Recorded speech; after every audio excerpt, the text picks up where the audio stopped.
नमस्ते दोस्तों, अगर आप एयर कंडीशनर स्पेयर पार्ट्स का काम करते हैं तो आप लोगों को मालूम होगा कि जो प्राइस R32 का 2023 में था, 2024 की जैसे ही गर्मी आई तो उसका प्राइस जो है 2 गुना हो गया था। ये सारा खेल था डिमांड और सप्लाई का। डिमांड बढ़ जाती है गर्मी ज़्यादा आने पर और सप्लाई कम हो जाती है, इसके कारण प्राइस बढ़ जाते हैं।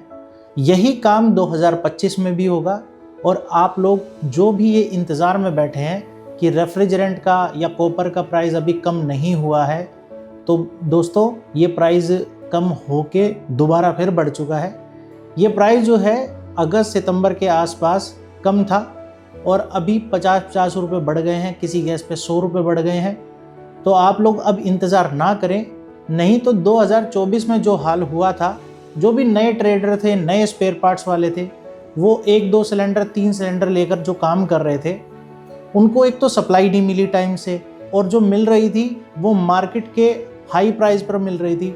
और जो आसपास में कंपटीटर थे, जो पहले के या बड़े दुकानदार जो थे जिन्होंने पहले से स्टॉक खरीद लिया था, उनके सामने वो प्राइस सही नहीं दे पा रहे थे। इसीलिए जो टेक्नीशियन है वो अपने 10-20 रुपये बचाने के लिए उन दुकानों पर जा रहा था जहाँ पर 10-20 रुपये गैस सस्ती मिल रही थी। तो आप लोग अब इंतज़ार में ना बैठें, गर्मी आने पे ये प्राइस और ज़्यादा बढ़ जाएंगे, तब आपके हाथ में कुछ नहीं आएगा। बात ये है कि आप लोग वहाँ पे सरवाइव नहीं कर पाओगे, क्योंकि खर्चा बराबर निरंतर वही चलता रहेगा, रेंट चलता रहेगा, लड़के का खर्चा चलता रहेगा, घर का खर्चा चलता रहेगा और इधर उधर किसी का लेना देना जो है वो चलता ही रहेगा। लेकिन जिस काम के अंदर आपको पहले से ही इन्वेस्टमेंट करके रखनी होती है, आप उसके अंदर अगर लेट इन्वेस्ट करोगे तो आपको प्रॉफिट मार्जिन ज़्यादा नहीं आएगा। और साथ ही इसमें एक और चीज़ मैं आपको बता दूं कि डेड स्टॉक से आपको बचना है। अब की बार जैसे डेड स्टॉक में आएंगी 410 आपको कम कर देनी है। R22 जो आपने पिछले साल या उससे पिछले साल खरीदी थी, उससे आधी आपको खरीदनी है। सबसे ज़्यादा जो ज़ोर आपको देना है खरीदने में, वो R32 रेफ्रिजरेंट पे देना है। R32 की डिमांड फिर ज़्यादा बढ़ेगी और ये प्राइस और ज़्यादा बढ़ेगा। बस ये है कि सीज़न के अंदर बारिश ज़्यादा ना पड़े। अगर गर्मी ठीक ठाक पड़ गई तो ये प्राइस जो है जैसे इस गर्मी में हुआ था 2024 में, ऐसा ही 2025 में हो जाएगा। ढूंढने से भी R32 गैस नहीं मिलेगी। इवन जो डीलर्स हैं, कंपनी उनको भी जो है पूरा माल नहीं दे रही है।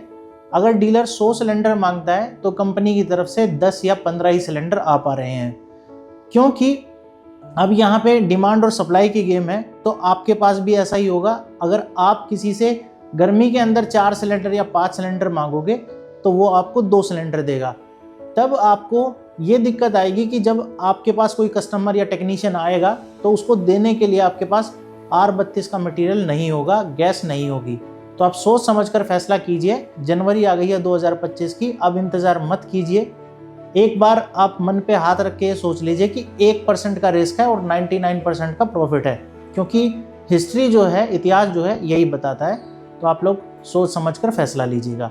और इसी तरह एयर कंडीशनर, रेफ्रिजरेशन की मार्केट अपडेट्स और टेक्निकल नॉलेज के लिए इस चैनल को फॉलो कर लीजिए, सब्सक्राइब कर लीजिए। नमस्ते जी।